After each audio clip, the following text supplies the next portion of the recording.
મિર્ચી morning. આપણે નાના હતા ને ત્યારે ગુજરાતીમાં નિબંધ પૂછાતો, જળ એ જ જીવન.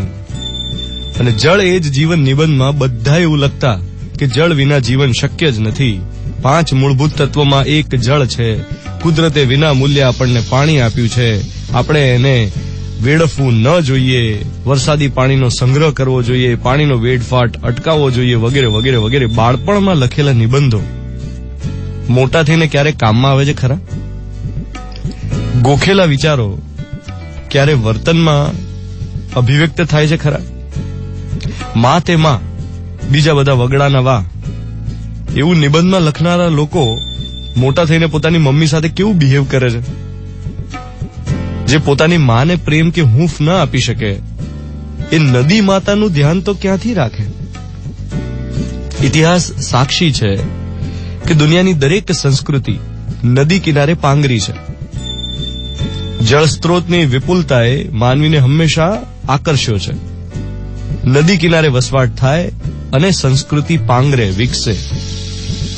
આપણી સંસ્કૃતિની વાત કરીએ, ઇન્ડિયન કલ્ચરમાં અતિથિને આવકાર જળ આપીને કરાય છે. સૌથી પહેલું આપણે શું પૂછીએ? પાણી લેશો? હવે વિચાર કરો, આજથી 20 વર્ષ પહેલા ગામડામાં સીધું કૂવાનું પાણી પીવાતું હતું.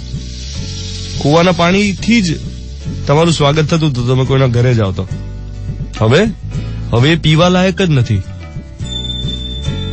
તમે તમારી પોતાની જિંદગી યાદ કરો 10-15 વર્ષ પહેલાની, જયારે આરઓ પ્લાન્ટ્સ નહોતા. તમારા ઘરમાં સીધું જ પાણી આવતું કોર્પોરેશનનું, એને ગાળીને પી લેતા. પછી શું આવ્યું? Water purifier. ચલો ઠીક છે, એના પછી શું આવ્યું? RO water purifier. અને આરઓ વોટર પ્યુરિફાયરમાં પાણી જેટલું પીવા મળે છે એનાથી વધુ તો વેસ્ટ જાય છે. કેમ? કારણ કે હવે પાણી પીવા લાયક નથી રહ્યું. અને અમુક કલાક જ પાણી આવે એ શું સૂચવે છે? તંગી.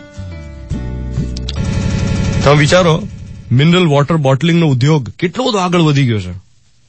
એટલે આજકાલ આપણે જે દુનિયામાં જીવીએ છીએ ત્યાં સ્પષ્ટપણે પાણીની તંગી છે. અને એને યાદ રાખવા માટે જ હવે વર્લ્ડ વોટર ડે સેલિબ્રેટ થાય છે. પાણી તરફ ધ્યાન આપવામાં આવે છે. ઘણા બધા લોકો આપણને એમ કહેતા હોય કે પાણી વેસ્ટ ના કરો, પણ આપણે શું કરીએ છીએ? તમે લગ્નો જુઓ, લગ્નમાં આપણે શું કરતા હોઈએ?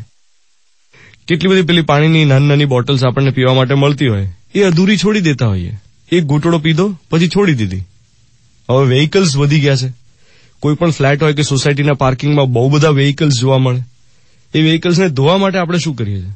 બિંદાસ પાણીની પાઇપોથી ધનાધન પાણી જવા દઈએ છે. તો એટલીસ્ટ આજે જયારે વર્લ્ડ વોટર ડે છે, મનથી નક્કી કરીએ કે આ 2 વસ્તુ, લગ્નમાં પાણીની બોટલ અધૂરી ન રાખવી અને વેહિકલ ધોવા માટે લિમિટેડ પાણી વાપરવું, આ 2 વસ્તુનો અમલ કરવાનું નક્કી કરીએ. મિર્ચી 98.3, 7:14 થઈ રહી છે. 22 માર્ચ 2018, વર્લ્ડ વોટર ડે. હું છું ધ્વનિત તમારી સાથે. Good morning my dear.